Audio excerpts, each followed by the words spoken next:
कुछ समय पहले तक धर्म और विज्ञान को परस्पर विरोधी माना जाता था, लेकिन कुछ वैज्ञानिकों और विद्वानों के विश्लेषण से निकले निष्कर्ष ने दोनों में बहुत कुछ समानताएं सामने ला दी। भूवैज्ञानिक और पर्यावरण वैज्ञानिकों ने शिवलिंग से जुड़े वैज्ञानिक तथ्य खोजने के प्रयास किए हैं। शिवलिंग, जिसकी पूजा लगभग सभी हिंदू करते हैं, इसके बारे में एक वैज्ञानिक तथ्य भी है और हर एक हिंदू को यह तथ्य जानना चाहिए। नमस्कार दोस्तों, मैं हूं सूरज कुमार और आप देख रहे हैं वैदिक अड्डा। वैदिक अड्डा के आज के इस एपिसोड में हम शिवलिंग के रहस्य और शिवलिंग के पीछे के विज्ञान के बारे में बात करेंगे। तो दोस्तों, बिना देरी किए हुए आइए शुरू करते हैं। सबसे पहले बात करते हैं संरचना की। अगर आप कभी भाभा एटॉमिक रिसर्च सेंटर के न्यूक्लियर रिएक्टर की संरचना देखें तो आप पाएंगे कि शिवलिंग और न्यूक्लियर रिएक्टर में काफी समानताएं हैं। दोनों की संरचनाएं भी एक सी है। अगर दूसरे शब्दों में कहें तो दोनों ही कहीं ना कहीं ऊर्जा से संबंधित है। शिवलिंग पर लगातार जल प्रवाहित करने का नियम है। देश में अधिकतम शिवलिंग वहीं पाए जाते हैं जहां जल का भंडार हो, जैसे नदी, तालाब, झील, समुद्र आदि। और विश्व के सभी न्यूक्लियर प्लांट भी पानी के पास ही है। बेलनाकार शिवलिंग की संरचना बेलनाकार होती है। भाभा एटॉमिक रिसर्च सेंटर की रिएक्टर की संरचना भी बेलनाकार ही है। न्यूक्लियर रिएक्टर को ठंडा रखने के लिए जिस जल का उपयोग किया जाता है, उस जल को किसी और प्रयोग में नहीं लाया जाता। उसी प्रकार शिवलिंग पर जो जल चढ़ाया जाता है उसको भी प्रसाद के रूप में ग्रहण नहीं किया जाता। शिवलिंग की पूरी परिक्रमा कभी नहीं की जाती। जहां से जल निष्कासित हो रहा है उसको लांघा भी नहीं जाता। ऐसी मान्यता है कि वह जल आवेशित होता है, यानी चार्ज्ड होता है। उसी प्रकार जिस तरह से न्यूक्लियर रिएक्टर से निकले हुए जल को भी दूर रखा जाता है, ऐसी मान्यता है कि वास्तव में शिवलिंग हमारे ब्रह्मांड की ही आकृति है। जिस प्रकार से निरंतर ऊर्जा देते रहने से न्यूक्लियर रिएक्टर गर्म हो जाता है तथा उसको ठंडा रखने के लिए जल की आवश्यकता होती है, उसी प्रकार शिवलिंग को भी जल की आवश्यकता होती है। ऊर्जा का स्रोत। ऐसा माना जाता है कि शिवलिंग भी एक ऊर्जा का स्रोत है, जिससे लगातार ऊर्जा निकलती रहती है। लोग श्रद्धा से बेल का पत्ता शिवलिंग पर चढ़ाते हैं। कुछ समय के लिए वैज्ञानिक शोध से यह ज्ञात हुआ कि बेल के पत्तों में रेडियो विकिरण रोकने की क्षमता है।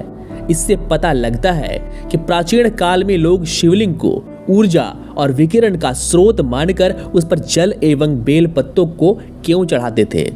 शिवलिंग की आकृति हम अपने दैनिक जीवन में भी देख सकते हैं। जब भी किसी स्थान पर अचानक ऊर्जा का उत्सर्जन होता है तो ऊर्जा का फैलाव अपने मूल स्थान के चारों ओर एक वृत्ताकार पथ में तथा ऊपर व नीचे की ओर अग्रसर होता है, अर्थात दसों दिशाओं में फैल जाती है।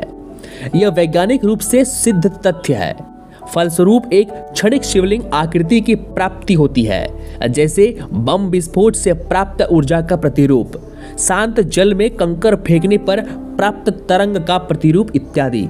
महाशिवलिंग सृष्टि के आरंभ में महाविस्फोट के बाद ऊर्जा का प्रवाह वृत्ताकार पथ में तथा ऊपर के नीचे की ओर हुआ।